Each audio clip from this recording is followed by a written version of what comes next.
fait, on est ici devant un marais type que l'on peut rencontrer aussi bien aux États-Unis, en Malaisie ou n'importe où, c'est-à-dire un terrain détrempé, acide, peu de végétation pour permettre aux plantes carnivores de se développer. On voit ici une drosera, toute belle rouge. Voilà, tout un petit nid de drosera.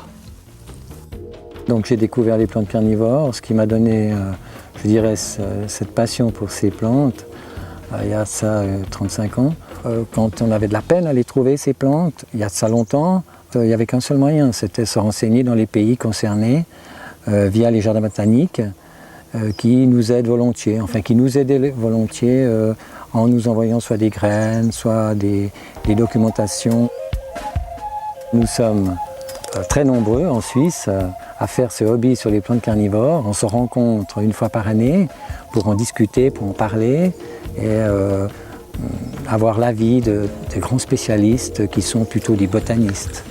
Il faut des connaissances, il faut savoir comment les traiter, il faut savoir comment les faire dormir puisqu'elles dorment, il faut créer les conditions.